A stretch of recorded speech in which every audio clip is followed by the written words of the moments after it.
I promise you this is not Zod Snap Neck or Drink Your Cocoa.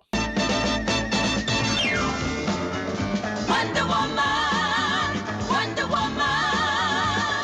On Christmas 2020, Wonder Woman 1984 was released on HBO Max with, let's say, mixed results. 12-month postponement has inadvertently helped it land exactly at a time that can benefit from it the most. In the end, almost every problem I have with this film can be traced back to the script. That kind of cheese has now come back to comic book movies, I guess, and maybe that was the intent. I just don't think it did anyone any favors. I don't think it did the movie favors. I just don't think it's good. I think that if you like this movie, I really, really am happy for you, but I didn't. I think it could have been a lot better.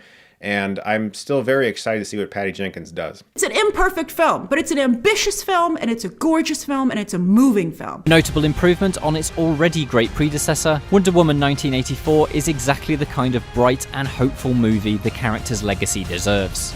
The movie does take several significant dips down, because even if they are trying to go for the 80s aesthetic, I feel like that should have been an exception. That should have been properly represented and not just fall back into the tropiness. At its core, Wonder Woman 1984 is about the titular Diana coping with loss around an ever-changing world, while man's thirst for power creates a path of destruction.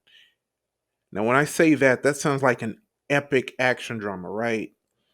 We didn't get that.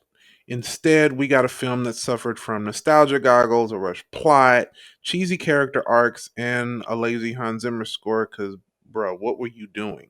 So what now? I'm sure you're asking, what's the point of all this? What are you trying to get at? What are you going to do? Well, I had an idea. What if we just retooled the entire movie? What if I rewrote the entire script? Well, an outline really, just to kind of play around, just to see what we could have gotten. And well...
To begin, let's wipe the slate clean. Let's pretend it's late 2017 and WB, Patty, all of them are looking for a plot for the sequel. What do we have to play with? In Wonder Woman 2017, Diana leaves the mascara with Steve Trevor to aid in World War I and defeat the God of War Ares. She succeeds, but at the cost of Steve, her romantic interest's life. And she learns that with great power comes great responsibility. But then in BVS, she's a quiet socialite type who hides her identity until Doomsday appears. In this film, she outright says, 100 years ago, I walked away from mankind. From a century of horrors. Men made a world where standing together is impossible. So how do we convey this one sentence in the sequel?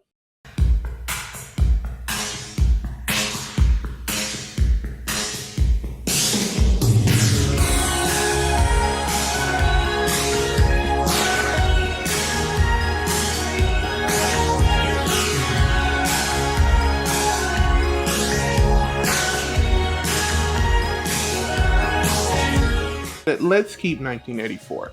See, Jenkins said she felt that the political and cultural spirit of 1980s America, particularly the rise of Ronald Reagan and neoliberalism, made for an interesting era to explore.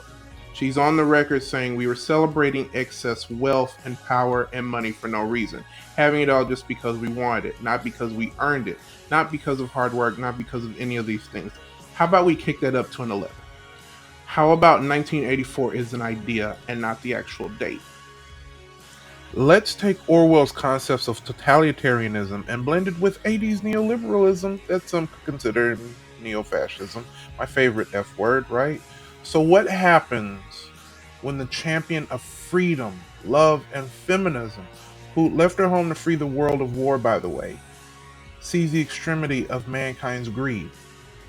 She just might ask herself, was Ares right?